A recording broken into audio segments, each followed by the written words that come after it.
okubanga olinaffe oli mu program Perception, olinange Grand Abbot da West Zulu katusinzidde Makindye Kizungu mu kibuga ekikulu eky'eggwanga Kampala okubanga tukuweereza programu eno eya Perception, era nga tusiima yonna gy'osinzidde okubanga otulaba n'okubanga otukwata ku lunaku lwe luti nga tuwunzika sabbiiti yaffe oba nga tuwunzika wiiki eno ku wiiki ndowooza eziringa ezisooka mu mwezi guno ogwa Ntenvu, nga tugenda maaso okuweereza bye weetaaga. Tubadde n'emisomo egy'enjawulo gye tuzze nga tukwatako nga tusimbako essira mu programu eno, era nga kaseera keetaagisa okuba nga tuzuukuka tubeere nga tulugumya obwongo mu biseera bye tuli under attack, tulundiddwa oba twalumbibwa mu nnyumba erina olukwe oba erina puroguramu ey'okuba nga ekola kituyita silent genocide. Bwe tutunulira ku mateeka agayitibwa Geneva Conventions gawandiikibwa eyitibwa United Nations Convention eyanamu 7 evaayo netegeeza tukikwata ku genocide, okutta abantu ab'ekika ekimu oba olulyo olumu nga obagenderedde, era erina definitions ziweranga 5. Neddamu negamba ne bw'okola olukwe okumalawo abantu bano ng'oyita mu byendya, ng'oyita mu byobulamu, ng'oyita mu byobufuzi, ng'oyita mu byentalo, oba okoze omusango ogwo gwa genocide ogw'okutta abantu abo bwe batyo. So there is a systematic program of genocide nga it is dedicated against people of color, abantu baffe abalangi, ffe abantu abaddugavu. Era mu mbeera eyo okubaawo ne survival yaffe tulina okukwata engabo n'akagabo, naye engabo n'akagabo tulwane n'abo abalwanisa okubeerawo kwaffe. Era nga nagamba nkiddangamu nnyo nti mu nsi tulina amaanyi ga mirundi ebiri. Tulina amaanyi ag'ekitala ne tuba n'amaanyi ag'obwongo. Mu kulafuba n'okungi amaanyi ag'obwongo gawangula ag'ekitala. Kitegeeza ki? Bwe tusoma wano nina abeesikiriziganya nabo naddala abavubuka abamu ab'Emakindye be tutera abajja ne tusoma ne tukola kyabamu bentera obeeramu nti bakola ebintu ebiswaza nenejjusa lwaki nabasomesa n'obasomesa ne batasooka kuyiga. Omanyi amagezi gano kasita oyiga ebintu bino plots zino tegaba amagezi wabula kuba kwezuula. Kati ate we twezuula tetufuuka ate batumbaavu. Kyentera bagamba to discussinga toteesa ku bukodyo bwaffe na mulabe. Don't discuss our strategies with the enemy. Kubanga olabye abazungu 3-4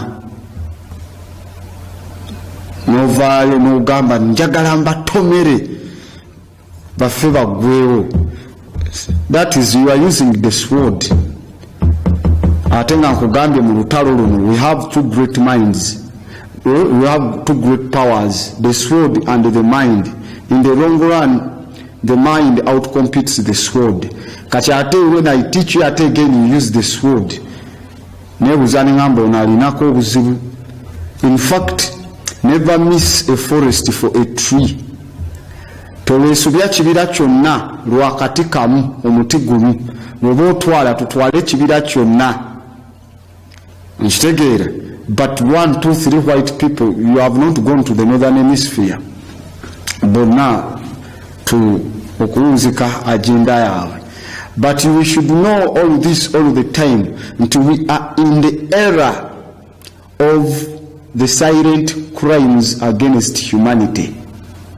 Misango egyo gitambula against humanity. Nkitegeera abantu baffe they have to first nagamba paka ona identifying kala ya stan awo lujja okumanya nti obadde ogulumiza omulabe ng'ate ye stan aliwo. You have to identify the devil. The devil. Malcolm X yatugamba nga white man has been a devil, and all the way whenever he has come in contact with black folks he has been a savage and a terrorist. Now we baba never terrorist with nga bakozesa sword. Let's be truth terrorists. Katubere, let's become library gorillas to submit to equipping. We shall not have all these horrible things done against our people.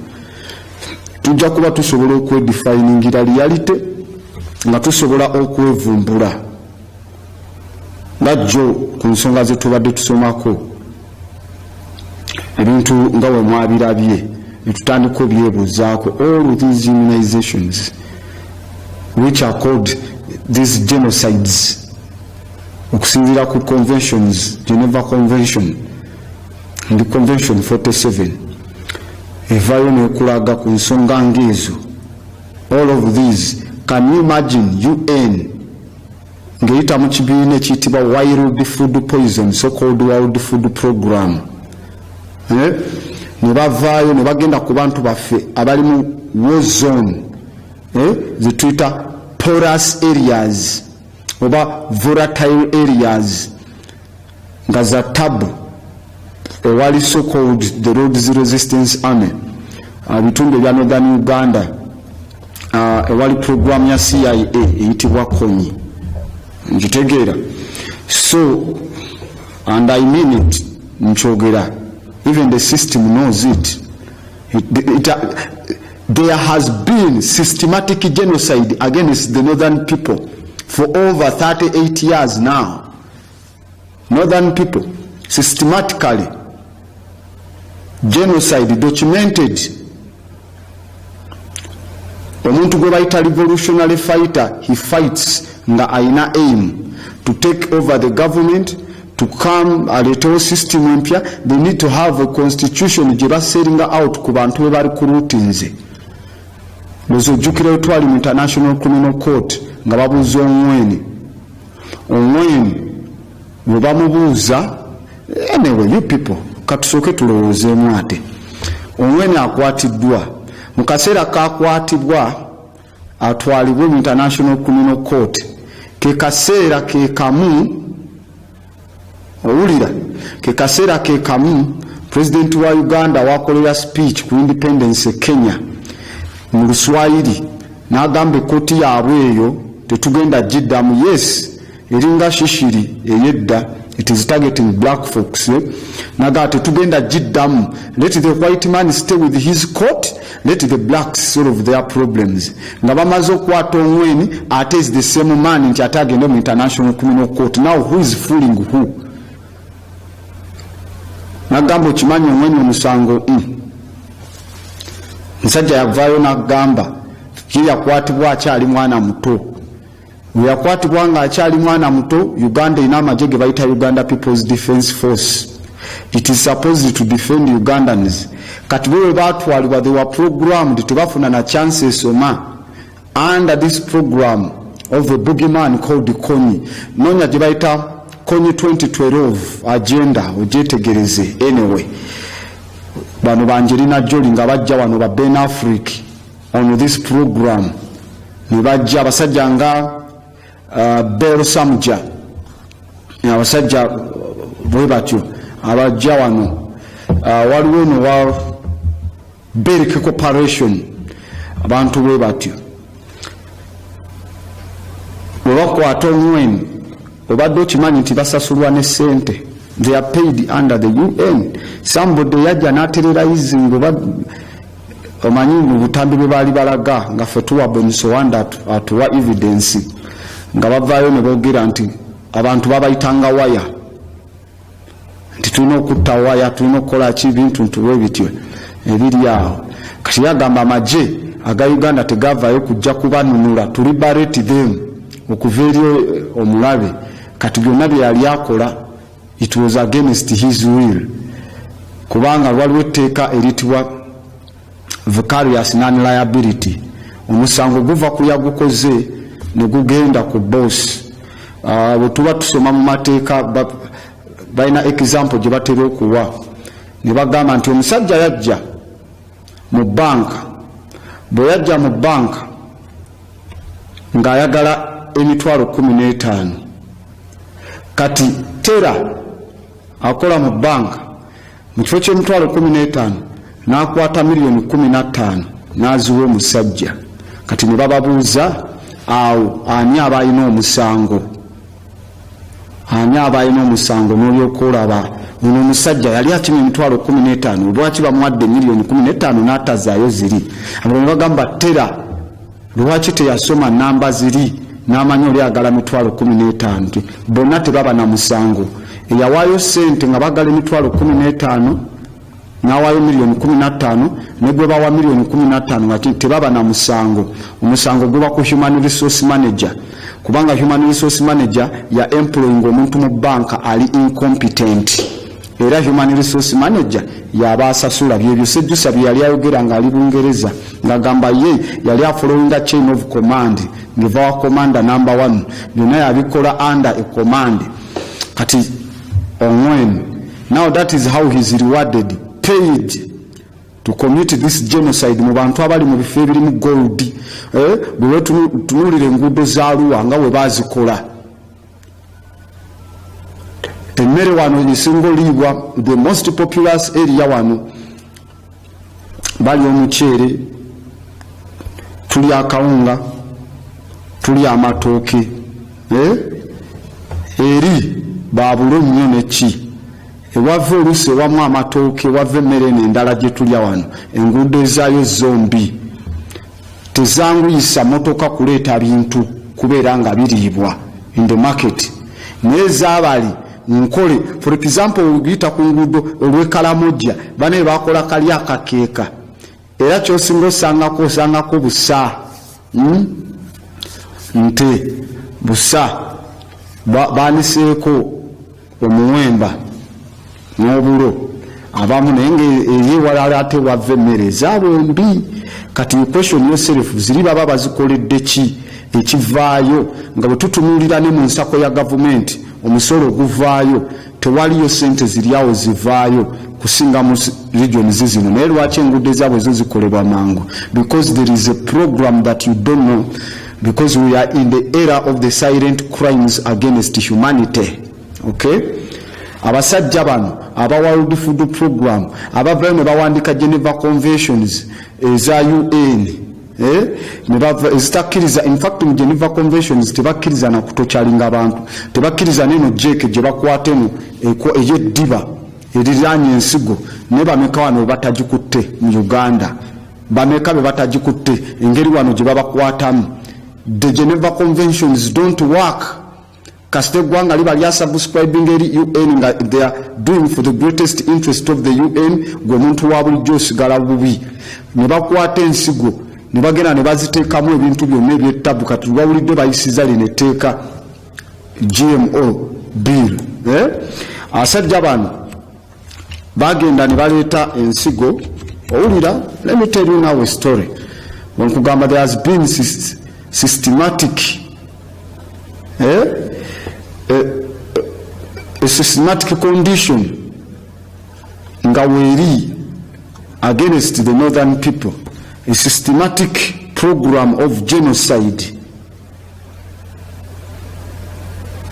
Tubadde nga tugiraba The first area it was tried, first weaponized in 1960, Nevajita URT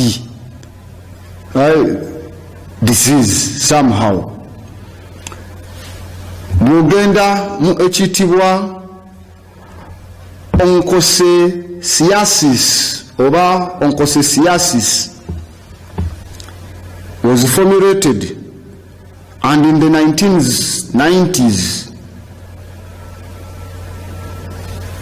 used against the people in Darfur and in Uganda in 2007 to make something to be weaponized in ekyokulwanisa, to destabilize. Omanyi wetutunulira for example mu Uganda abantu abo ab'omu north baganda bafaabo ba nilotics bwetubatunulira they are good, they are omulimo gwabwe ogutunulira balinamu inborn talent, the warrior talent, balina kuba basirikale, balina kuba nga betula for example abakalamojja teri abasinga kuba wano mu Uganda, teri abasinga kuba target.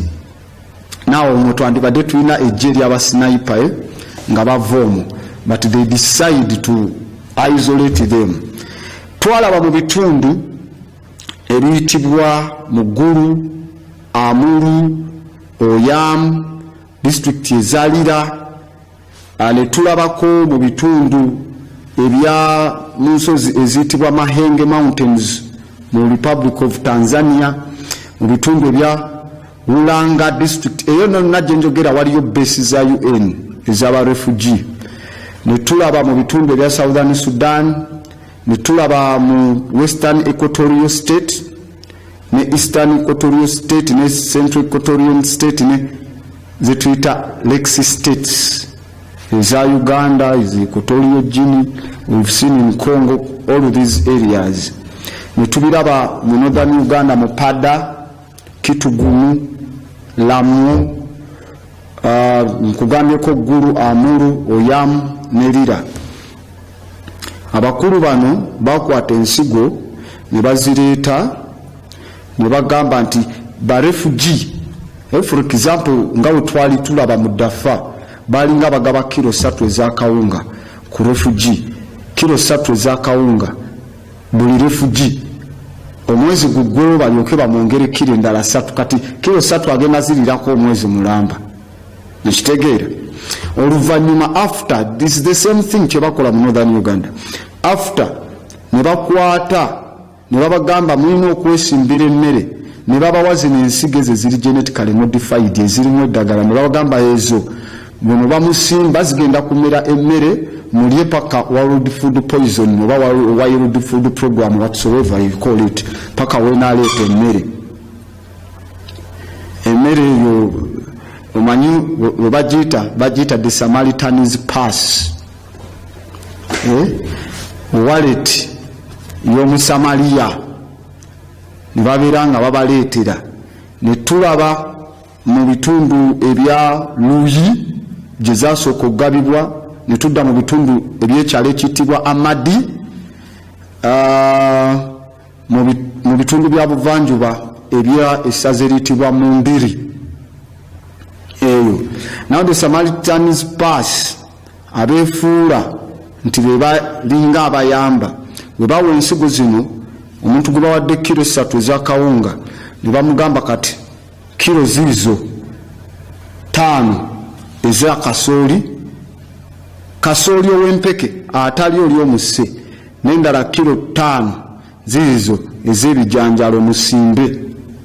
Naye ne weebuuza omuntu ali mu refugee camp in a volatile oba in a porous county agenda kusimbawa kilo 5 ez'ebijanjalo ne kilo 5 eza kasooli, nga ba refugee olina abantu ng'omutwalo gumu mu refugee camp, ng'ekifo kye babeerako kampu yaabwe kweri kyenkana tekiwera na square mailo n'emu. Refugee camp nga tewera na square kilometer namba nga bali refugee camp erimu abantu ng'omutwa nga batudde kuba nagamba esinga obunene eri mu Kenya bagita Dadaab ate baagala giggala kati nga batudde ku refugee camp eri mu acres nga 30 mu baana kati bw'obala buli omu ng'omuwadde kilo 5 ez'ebijanjaalo ne kilo 5 ez'akasooli bwe basalawo okusimba bye basimba biba byetaaga ettaka ddene okusinga ewali refugee camp. Jukira refugee camp mulimu n'obuyumba mulimu ne gye bagenda okweyamba waliwo ne wa parking emmotoka za UN some space is consumed by these people. Kati it was an indirect test of these seeds as weapons ku bantu baffe under pretense etibwa the Samaritan's Pass.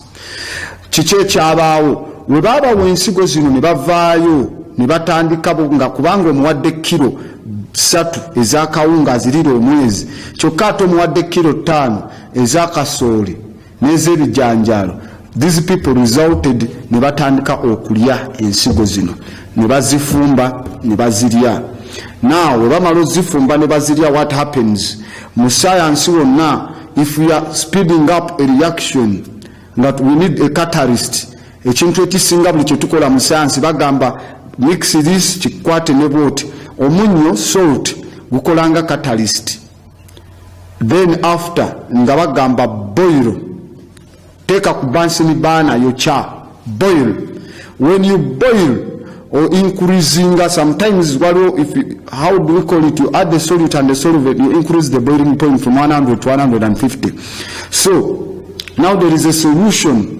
Ensigo zino jukira bazireeta nga ziwunye eddagala bazimazinga ne zibeera mu ddagala nti they are preserving them nga bagamba nti eddagala ligenda kuba lizipreservinga ekiwuka kireme zirya mu ttaka. Ekiwuka kireme zirya mu ttaka ng'ezaffe eza bulijjo tuzisimba ne zidda ekiwuka ne kitazirya, zino ze zisinga okuwooma. So these chemicals abantu ne bafumba ne balya. Now what happens? Ne kireeta ekintu kye tuyita epileptic syndrome. Epileptic syndrome eri caused by what is called the ovolvorous oba ojja giyita onchereka volvorous. Ereetera okuba nga amazzi mu oba thymus gland, amazzi agandibadde gatambula mu bwongo agalina okufulowinga nga gagenda ku lobyo y'emabega bulungi to give you balance, gakyuka ne gabeera kati nga gafulowinga gadda mu maaso ne galeetera kye tuyita CNS okuba nga teri balanced. CNS gye bayita the central nervous system. And what happens after this? Ng'otandika okunyeenya omutwe because there is no balance, obanga omuntu alina kye tuyita acromegaly. Kati otandika onyeenya omutwe and it resulted into what they call ND, nodding disease, under the UN against our people. Ng'era Abafirika muli awo mutunula these things happening ku bantu baffe ne mubaleka ne mubaguliranga n'amakubo bayitewo bagende they commit all those genocides against our people. Ne batuuka nga baggalawo ekisawe ne mubeegayirira, yet they have killed many of your people. They did it ku bantu be bayita ba internally displaced people muze bayita IDP camps.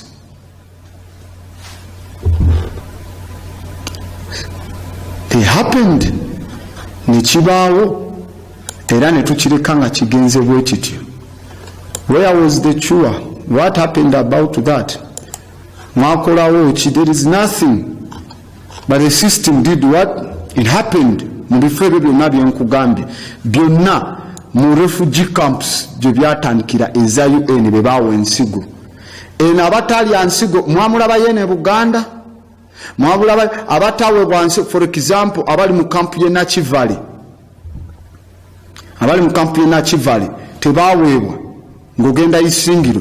They were not given the seeds. In fact a refugee camp gyemanyi ng'abantu balina ensuku zaabwe ez'amatooke nga batema n'amatooke ne batunda. Kyemmanyi kye balina kiri eki kimu. Bwe batuuka okubagema baabo ab'e Nakivale nti babagema obutafuna ndwadde ezimu abakazi be basinga okuba ne gonorrhea amanyiye na kivale ojja kuba essimu you will tell me gojja kuba ne evidence kuba you know what really happened to those people manye ekyabatuukako bwe babagiramu they injected them with gonococcus buli musajja agendayo kati batuuka babagamba abakazi balwadde kati ne babawa cheap abortion population control in these refugee camps. It's the same system jonga jemba domsomisako of this fable myth of propaganda called the HIV industry, the scientific blunder of the centuries. Batugamba nti ekwate etya nti batugamba there were 3 ways ze batusomesa ze batugamba bwetukwatira. 1 sharing of sharp things bwetugabana ebintu ebisongovu ng'oli yeesaze nange mbuneneesala nfuna. 2 unprotected sex okwegadanga nga tetwesabise.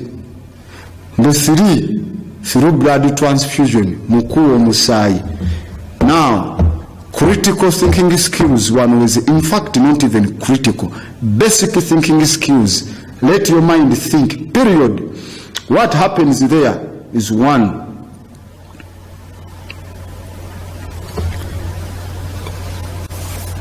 wesala nenzija nenkwata ejjirita after some time nenesala all viruses zibeera ku room temperature between 30 to 33 degrees Celsius.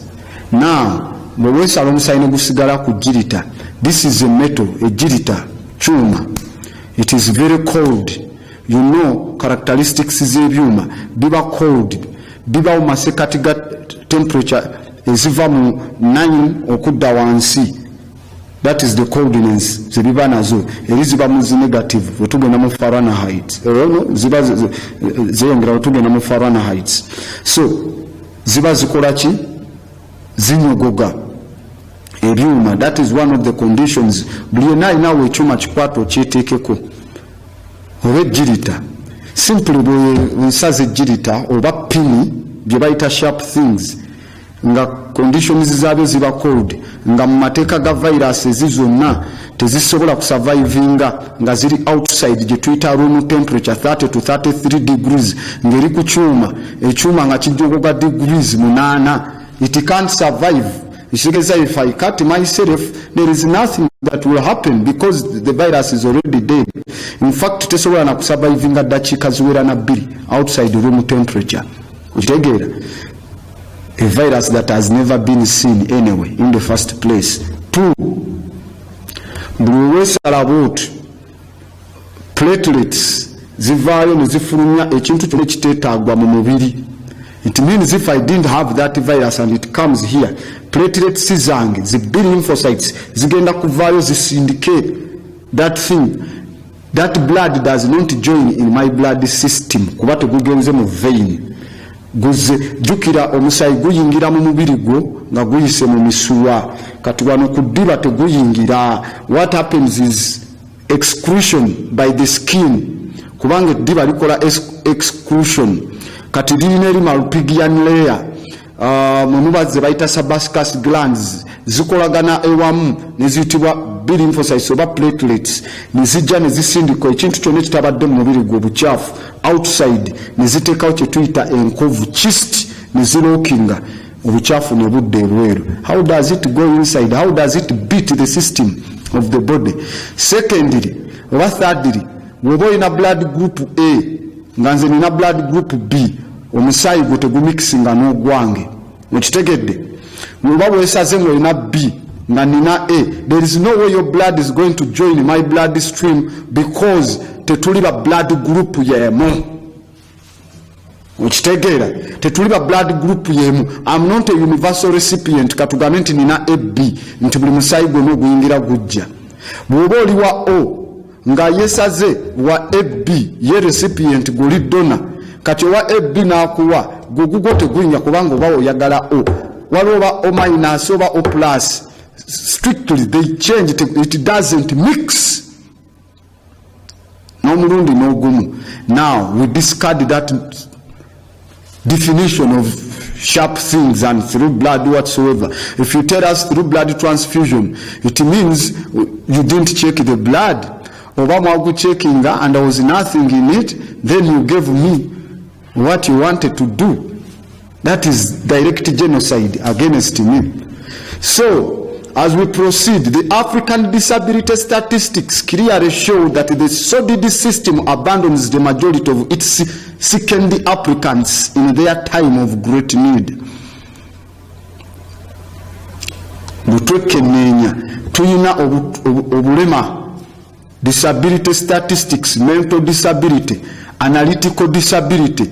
It shows clearly that the sordid system, this evil system that doesn't want to involve you in existence, it abandons esurawo abasinga majority of its applicants, the black folks, second applicants, mukasera kemulina okubanga mubetaaga tebavaayo kuyamba, you have to sankofa. Kitegeeza it is generally found in health, safety, fraud and harassment scandals that many people were aware of the abuses but stayed silent and did nothing.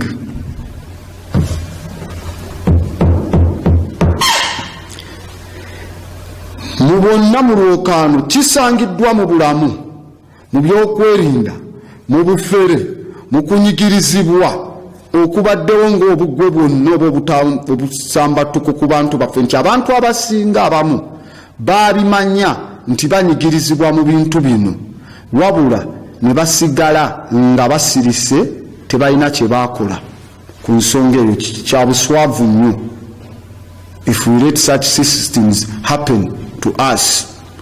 Kya buswavu. Era for that one I put this statement clear that there are a huge number of people that should be in jail. There are a huge number of people that should be in jail for willingly damaging public health, but instead they are employed on high salaries. Nga bali mu fraudulent corporate government regulator departments, which is absolutely terrible. It is absolutely terrible. Kumbeera eyo nkitegeera nga tunaatera okugenda mu masimu. Kitegeeza ki?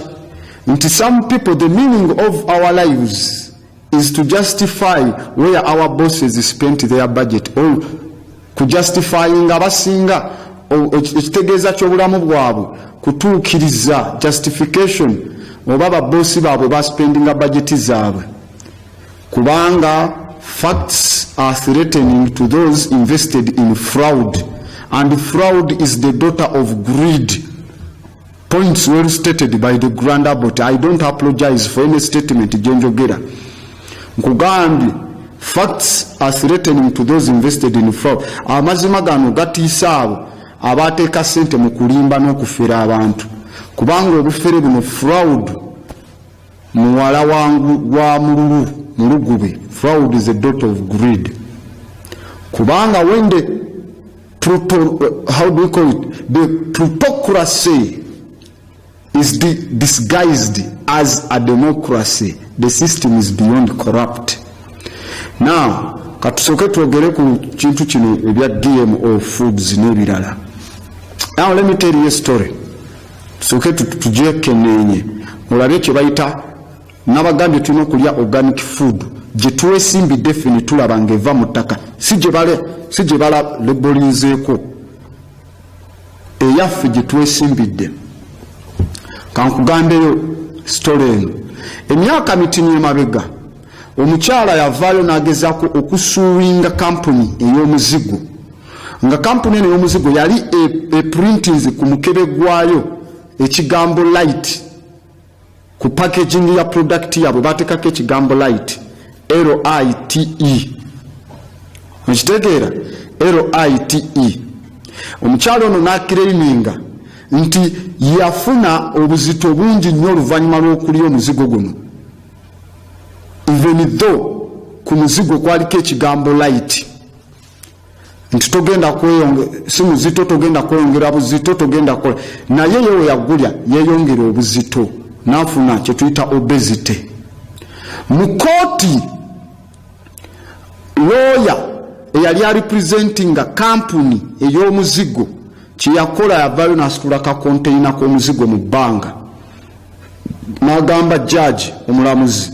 n'amugamba my client did not lie client wange akola omuzigo guno yawandikako ekigambo light teyalimba n'agamba the container is indeed light in weight container eri light in weight era bw'ogisitula tezitoowa naye ng'oli yabasuubinze nti bawandikako light n'ali omuzigo neyongera size okugejja ng'ate tayagala mugejja ogwo lawyer bw'akwata representinga company yawanika buwanisika kebe ka muzigo n'abagamba manye ekiriwo akakebe tekazitowa client wange akola omuzigo talimba era omusango ne guwunzika ng'omukazi aluzinze she lost the case ng'alina n'okusasula damages kwonoona erinnya lya company. What does that mean? Oli mu perception mu marketing class nga tusoma mu bibayita marketing omanyi nagamba yona okusoma byonna batwasayiningira eno ebanga case study okulaga how pafale is legal okuvaayo kyobadde olowooza oli n'avaayo n'akola ekintu ekivaayo ne kibuzaabuza abalala naye ne bagamba nti kituufu. It is called the exaggerated or the false praise. That is called the pafale. Yakwata akakagundi n'akasula, that is in law, n'akasitula n'aka-exaggeratinga with false praise. Batulaga nti false praise is illegal, ekkirizibwa. Kitegeeza nti osobola okubaayo n'okozesa ebigambo deceptively mu kulimbalimba nga okozesa kye tuyita double meanings okutunda product yeyo newankubadde ng'ekigambo ky'okozesa kigenda kumisleadinga customer mu kulowooza nti ebigambo byo birina kye bitegeeza ekirala. Ndi mukozesa example eno okukwata kwabo abali mu gamba zino ze tugamba nti organic foods ng'osanze bataddeko ekigambo organic food. Nkitegeera mugula supplements from where? Do you know what are supplements anyway? Ngosobola ozeerimira singa nze nali lawyer representing a company evuddeyo n'erebolinga ku michungwa gyayo netegeeza nti emichungwa giri organic, these oranges are organic nga bagipakinze era omusajja n'avaayo n'asuwinga client wange aparking emichungwa egyo okuteekako ekigambo organic lwakuba nti yasanze emichungwa nga gifuuyiddwako n'eddagala toxins. Nze defense yange mu opening statements yeba erina kuba bweti bagamba if it is not plastic or metallic it is organic. Kati olyange ebintu ebiriko ekigambo organic wegendereze, that is pafare. Liya emmere gy'olimu mu ttaka lyo lyolabye gyo okitegeera. Statement yange eba kimu agambye emichungwa tegiri organic wadde nagifuuyira nentekako 2,4-D agent orange and all that garbage. Mugamba if it is not plastic or metallic it is organic. Era mba ngenda muwangula lwaki product ezisinga bazirebolinga nti ziri organic naye nga teziri organic. Ago ge mazima osasula kye tuyita premium prices. Ensimbi z'ogamba zino zisaana kuba ekintu kiri organic ku products zolowooza nti bazisimba ne batazifuuyira na chemical oba okutali chemical naye nga product ezisinga ziriko chemical. Bweba Apple nga bagirebolinzeeko ekigambo nti it is organic kitegeeza ebintu bibiri, two things, either the apple tree itself is free from chemicals or just the soil. Bwe baba tebateeka fertilizer oli owa chemical mu ttaka nga tebataddemu kuba phosphates zezandibadde ennungi lwakuba nabaleeta phosphorus gwe bakolamu bomu ezo Israeli zeesula ku Bapalestine ze bayita phosphorus bombs bubanga bulunga wekugwako bweti oluvannyuma okufuna ebbugumu eriva mu mubiri ng'ekwata omuliro kyokka ng'ebookya. Phosphorus bombs bamubaguza n'omuteeka mu majaani nga musimba ne muteeka nga musimba emicungwa. These Africans balina okumanya ebintu bino byonna. So kitegeeza apple it might be free from chemicals or the soil. Kitegeeza ekimu kibaamu chemicals. Kitegeeza all one or the other but rarely both. Kitegeeza the truth is the word organic. Kitegeeza ekintu kyonna. It can mean many things. Era bw'otwala omulimi mu kooti kijja kuba kizibu bw'onaasanga ebimera bye oba ebibala bye nga yabifuuyira ne pesticide n'omusinga omusango. What? Because after all organisms on earth are scientifically labeled as being organic. He's using a pesticide after getting a certain pest ne bagifuula ne baga kati egenda lwanisa pest eringezi. They apply a pest to fight a pest that is coming. Okitegeera? So they label them organic unless they are made of plastic and metal. Ekintu kye bakola mu plastic ne metal kye batabala organic. Spend your money on organic things ng'omanyi you are eating to die. Ekigambo organic kiva mu kigambo ekiyitibwa organism, meaning something that is or once was living and breathing air, water and sunlight. So kitegeeza next time bw'oyita mu supermarket yammwe n'olaba pear eza brown nga ziri labeled nti ziri organic, manya nti zifunye, they could have been kibayita third rate fair. Baziteekako third rate fair nga bagisosinze from the last weekend's market. Bwe baba babireeta nga biri fresh, akatale akawedde ne bitagulwa, akatale akakomyawo babikolera bukolezi kaveera kapya ne bambazaako ne bateekako ekigambo organic. Ogula ekigambo, you buy the word organic but yet you are buying poison to go and eat and die. You are just booking an early grave, booking ntana ya mangu. Ukitegeera? So they just label them and they are sold to a global crowd for a premium price.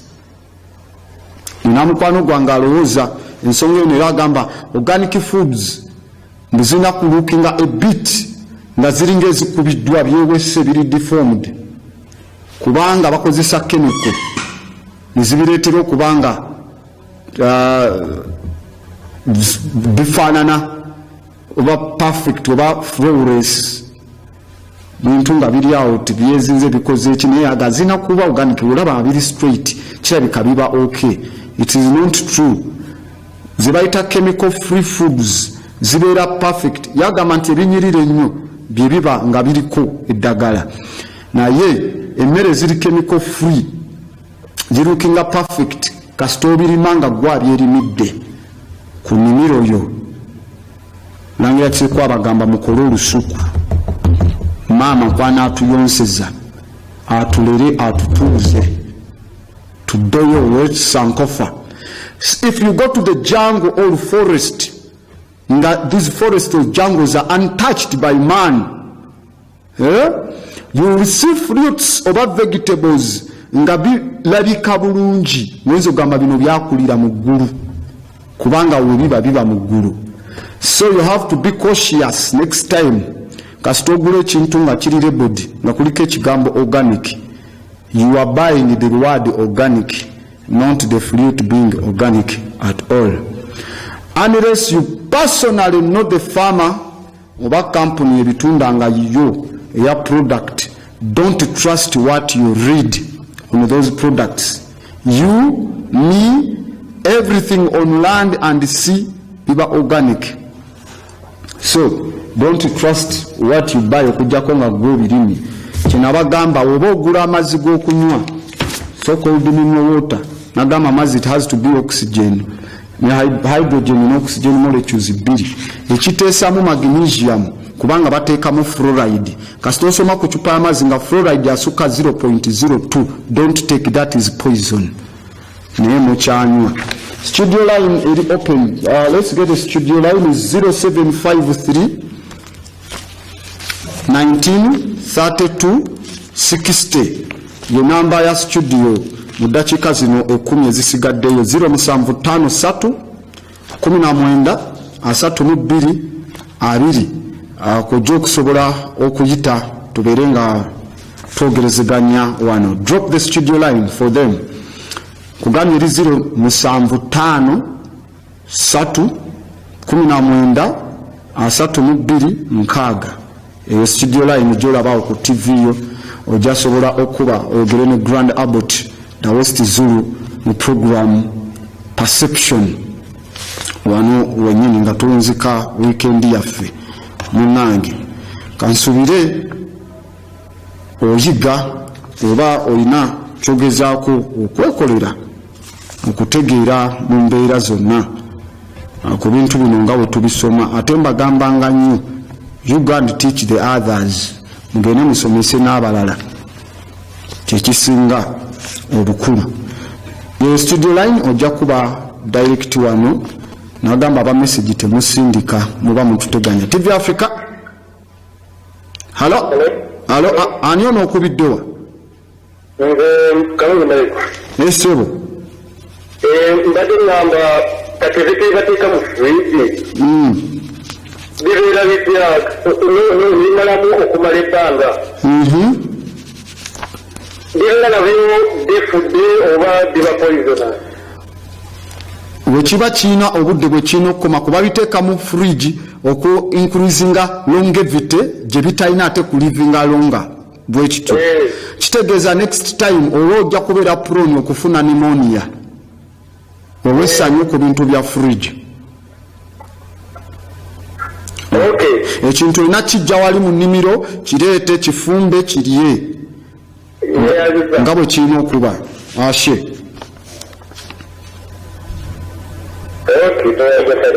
Bye, sir.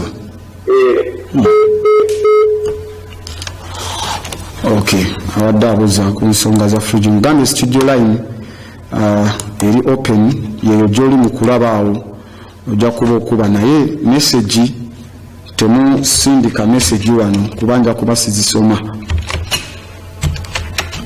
TV Africa. TV Africa, hello. Esebo nange nkulamusizaani ono okubiddewa. Okubiddewa sebo. Esebo. Kati mukama wange tembuuza. Munnange egundi ebyo kale ebigundi ebirala ebirina ebiri oganiki ebiriwa tetumenyeddeeko oba ebiriwa oba birina temmanyi. Okay.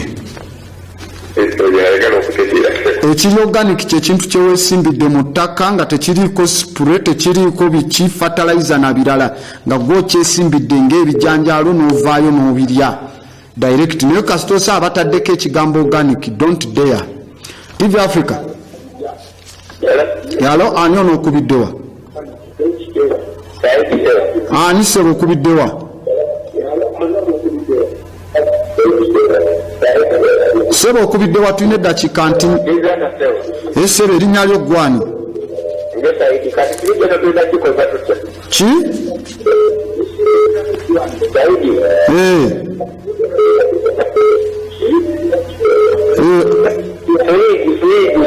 Okay. Okay.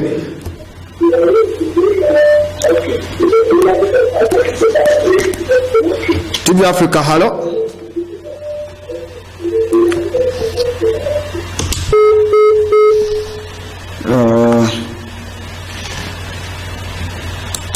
tujja kufuna oyogera neweddamu studio line eri open. TV Africa, hello. Hello, ani ono? Essebo Mubiru ow'Emmamba okubiddewa? Nkubidde mulaba Essebo. Njala nnyo okumuzza ku kigambo kya glyphosate ono ateekebwa mu herbicide. Glyphosate, okay. Glyphosate protect atene.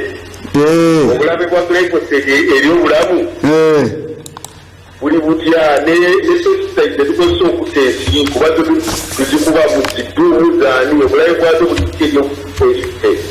Okay. Glyphosate aleeta kansa, tujja kuba tukutegeeza.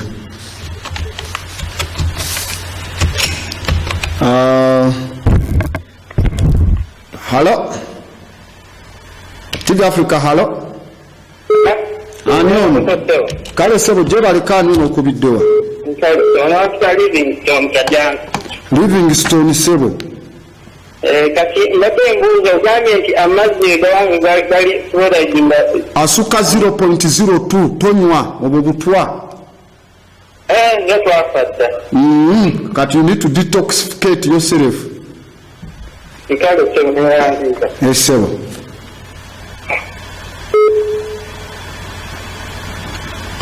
Hello. Hello. Ani ono okubiddewa? Saidi Kajasito. Saidi wamaze dda okuteesa muganda wange. Tewanfunze nanti luli. Anti wabadde otunyonnyola ku bino ngeri gye tuyinza okufunamu siriimu ng'ogamba kyakugundi kyakuobdesi n'otunyonnyola nakino ekyokwesalaga ekya sexually transmitted tewakyogeddeko. Kiba kiteekyate kyo. Tujja kuba ku Monday kubanga it doesn't do anything for that. Lwaki tebatwala spams zo oba vaginal fluid and they test it to find out oba the virus lives in there oba feedinga ku musaayi. Omusaayi gwonna oguva mu mukyala wansi, it's called endometrial blood.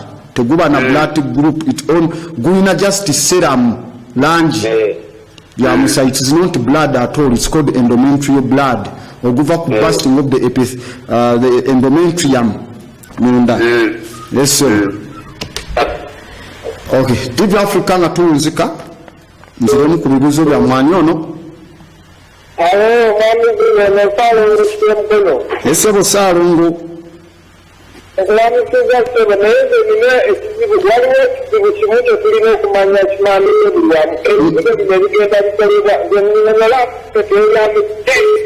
Okay.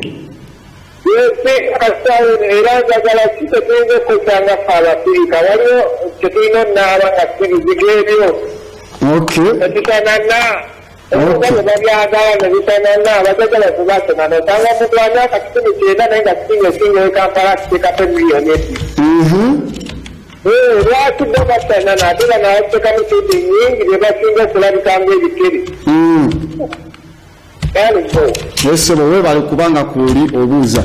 Nsigaze dakika 3 okunnyonnyola abantu abali kuno ku TV. Kale gwasembyeyo. Esebo gye balikaanyo n'okubiddewa. Esebo mukulunjuki. Kakati oyogedde ku detoxifying. How can I detoxify? Okay. Aya. Unansonyiwa esimu tugijjeeko. How can we detoxify? Ekisookera ddala olina okunoonya gwe bayita hemp oil. Hemp oil bamukamula mu marijuana egyolaba gye bafuula irigo. Oil boil kwata marijuana enjaga eno eyaffe etaliko chemical, just boil mu chai. Olumala funa ayitibwa Himalayan salt, teekamu jiko 2 ng'omaze okuba mu blend oba boilinze, add 2 tablespoons eza Himalayan salt, tandika okunywa. Ogenda kuba detoxifyinga omubiri gwo okubanga guvaamu ebintu ebityo. Saalongo kityo tusobola kukozesa ki ng'ogyeko bino ebizigo ebya petroleum jelly. tukozesa soya oil mu soya beans soy oil ne tukozesa beeswax ekyo wax w'enjuki oyo oba ne tukozesa itibwa rosemary oil okuva mu kimuli kya roza oba vitamin E oyo abamu kye tuyita gluten free ku nsonga ezo. Glyphosate obuzibu bwalina singa aleeta obuzibu ku gwe nakola kye tuyita photocontact aleeta dermatitis eddiba lyo ne lisobola okuba nga lifa era nga alimu ayitibwa benzisothiazone 3 aleeta burns ku skin yo era watabu nnyo mu mwesonyiwe formulation ezo. Fridge effects endala zezina bazitekamu kye bayita CFC ayitibwa chlorofluorocarbons. It is a very harmful gas ku atmosphere n'omuntu akinywedde kikola pollution mubasemberedde mu kifo ekyo kye mubeeramu ze bayise chlorofluorocarbons bamuteeka mu fridge ate nga it was banned mu mawanga agasinga ne international governments ne fridge ezijja wano bamuteekamu munda ajingira munda naddamu na expandinga ne gas na absorbinga n'aleeta okuabsorvinga mu interior refrigerator kati ekintu kyonna nga kiri at high concentration yeno kiri at low concentration kiba kigenda yingiramu abagenda aleeta vomiting spitting blood loose motions ne sweating ebintu ebityo tujja kukomawo olunaku olwenkya kabuka ayingirawo ne show eya movie maaso ku lutimbe tali ready tova ku TV Africa and Africa for the Africans ashe.